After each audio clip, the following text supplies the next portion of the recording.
Hello friends, welcome to my YouTube channel. आज हम लोग रामधारी गुप्ता खंड 2 से डिक्टेशन लिखेंगे। डिक्टेशन की स्पीड 100 वर्ड पर मिनट होगी। आप सभी लोग रेडी हो जाइए। डिक्टेशन स्टार्ट होगी 5 सेकंड बाद।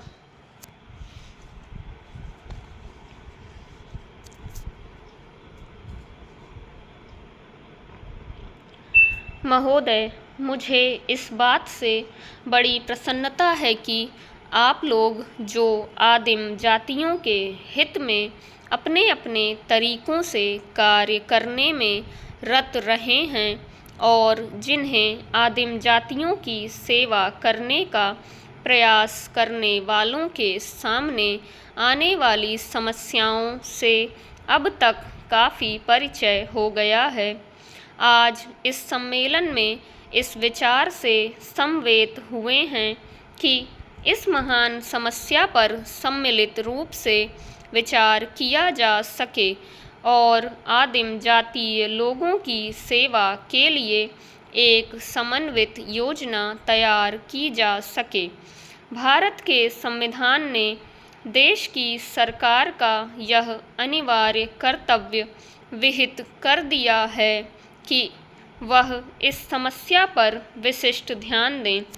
अपने इस अनिवार्य कर्तव्य का पालन करने के लिए सरकार ने इस कार्य की देखभाल हेतु एक विशिष्ट पदाधिकारी नियुक्त किया है। आप सब लोग श्री लक्ष्मीदास श्रीकांत को जानते हैं। आदिम जातियों के हितार्थ कार्य करना उनके जीवन का उद्देश्य है और अब तक रहा है, किंतु यह समस्या इतनी उलझी हुई और जटिल है कि इसके लिए अनेक विचारवान व्यक्तियों के सहयोग की आवश्यकता है और इसलिए आज आप यहाँ एकत्रित हुए हैं, जिससे आप इस समस्या के स्वरूप को और अधिक स्पष्ट करने तथा इसको शीघ्र सुलझाने के लिए प्रभावी कार्यक्रम तैयार करने में अपना महत्वपूर्ण अंशदान कर सकें। भारत में अनुसूचित आदिम जातियों के नाम से ज्ञात लोगों की जनसंख्या लगभग 2 करोड़ है। वे समस्त देश में फैले हुए हैं, किंतु उनकी जनसंख्या का बड़ा भाग बिहार, बम्बई, उड़ीसा, मध्य प्रदेश, पश्चिम बंगाल, मध्य भारत, मद्रास और राजस्थान के राज्यों में है।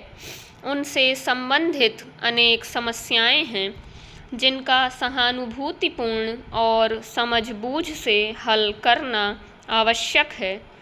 वे देश की अन्य जनसंख्या से बहुत बातों में भिन्न हैं।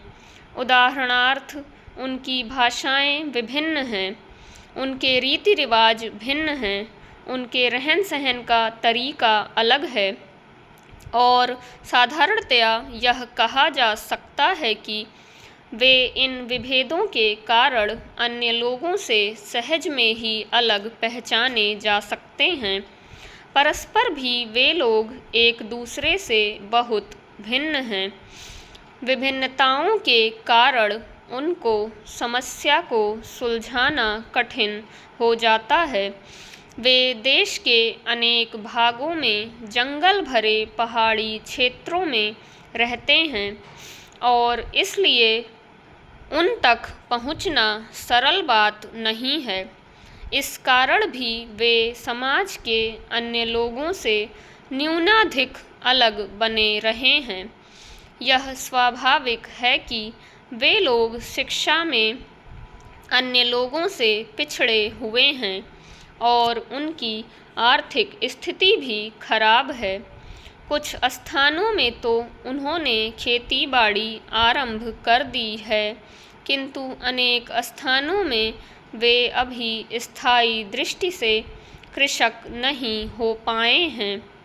वे जो कुछ खेती बाड़ी करते हैं वह भी बहुत ही पुराने युग की सी है। उनके यहाँ कातने बुनने की किस्म के कुछ कुटीर उद्योग हैं और कुछ आदिम जातियाँ तो बुनावट में बड़ी ही सुंदर डिजाइन डाल लेती हैं। ये साफ सुथरे और खूबसूरत बने हुए घरों में रहते हैं। महोदय, सामान्यतः जीवन की आधुनिक सुविधाओं में से उन्हें कोई भी प्राप्त नहीं है। संसार के विभिन्न देशों में ईसाई धर्म प्रचारकों तथा संस्थाओं ने उनमें काफ़ी काम किया है। उन्होंने उनमें शिक्षा का प्रसार किया है और उनकी रहन सहन की स्थिति में भी सुधार करने में काफ़ी सहायता की है। ईसाई धर्म प्रचारक उन्हें ईसाई बनाने में भी सफल हुए हैं। आसपास की जनसंख्या में घुल मिल जाने की एक अन्य अज्ञात और संभवतः अदृष्ट क्रिया भी बराबर चलती रही है और विशेषतया जिन प्रदेशों में वे रहते हैं उनके छोर वाले क्षेत्रों में आज भी ऐसे लोग बसे हुए हैं जिनमें से अनेक किसी न किसी समय वहाँ की आदिम जातियों की जनसंख्या के भाग अवश्य रहे होंगे, किंतु वे लोग उस प्रदेश के समाज में इस प्रकार आत्मसात हो गए और घुल मिल गए हैं कि अब यह संभव नहीं कि उन लोगों को वहाँ के अन्य लोगों से अलग पहचाना जा सके। मेरा अपना यह विश्वास है कि आदिम जातियों और अन्य भारतीयों के बीच बहुत काफ़ी रक्त अभिमिश्रण हुआ है और यदि कोई यह कहे कि उदाहरणार्थ तथाकथित बिहार के हिंदुओं की उच्च जातियों में से अनेकों में ऐसा अभिमिश्रण नहीं हुआ है, तो वह सचमुच में ही अनुचित साहस करने का दोषी होगा। ऐसे लोगों का अभाव नहीं है जो अपने स्वार्थ के लिए इन लोगों के शिक्षा में पिछड़े होने के कारण इनका शोषण करने में रुकते नहीं। अतः हमें जिस समस्या को बड़े पैमाने पर हल करना है वह यही है कि हम ऐसी सुविधाएं पैदा करें जिनसे ये आदिम जातियां शिक्षा और आर्थिक विकास के क्षेत्र में अन्य लोगों के स्तर पर आने में समर्थ हो सकें।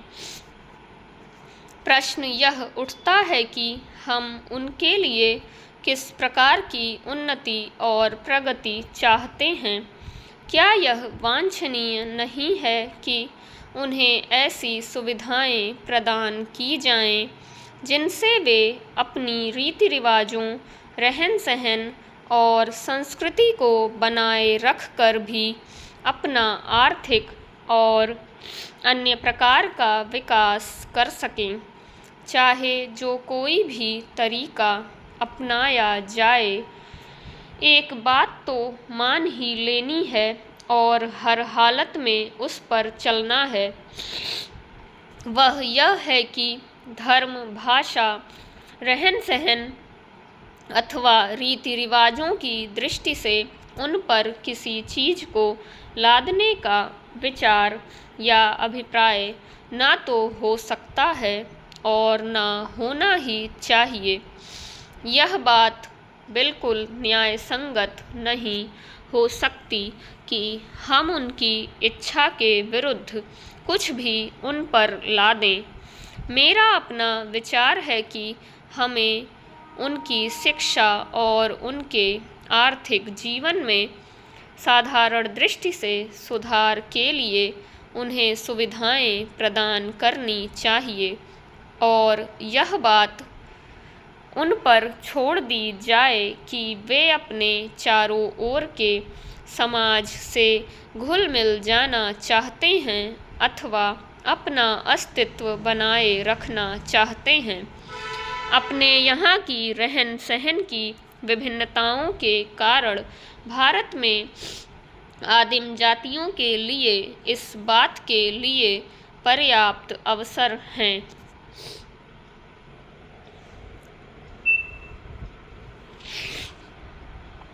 फ्रेंड्स, ये 1000 शब्दों की डिक्टेशन है और ये 9 मिनट 40 सेकंड में बोली गई है।